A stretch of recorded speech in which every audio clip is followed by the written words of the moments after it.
যোগ দিবস।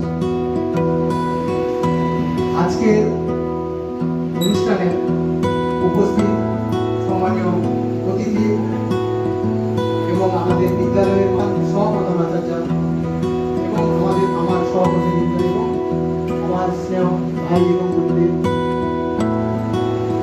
সকলকে আমার আন্তরিক শুভেচ্ছা এবং অভিনন্দন। আজকে 21শে জুন তারিখটি নির্ধারিত কেন হয়েছে সেটা একটু আলোচনা করে আমি রেখে দেব। আমাদের বর্তমান প্রধানমন্ত্রী মাননীয় নরেন্দ্র দামোদর দাস মোদী, উনি 2014 সালে সেপ্টেম্বর মাসে একটি জাতীয় কার্যালয়ে উনি প্রস্তাবিত করেছিলেন যে 21শে তারিখটি আন্তর্জাতিক যোগ দিবস হিসেবে পালিত হোক।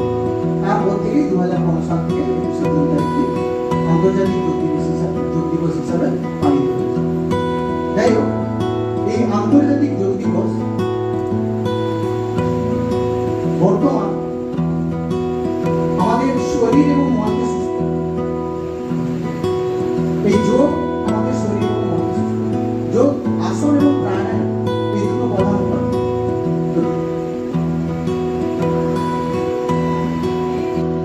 যোগাসন এটা উপকারিতা অনেক আছে, শরীরকে সুস্থ রাখা, মনকে শান্ত রাখা, আর অনেক কিছু। কিন্তু যোগাসন করতে গেলে প্রাথমিক নির্দেশ, মানে প্রাথমিক যে অনুশীলন, তার যে নিয়মকানুন, সেগুলো আগে মানতে হবে। শান্ত পরিবেশ দরকার, সঠিকভাবে নির্ধারণ করতে হবে, সঠিকভাবে পালন করতে হবে, অনুশীলন সঠিকভাবে করতে হবে। এই বিস্তারিতভাবে আরো আছে। যোগ হচ্ছে এটি একটি জীবনধারা এবং আধ্যাত্মিক অনুশীলন।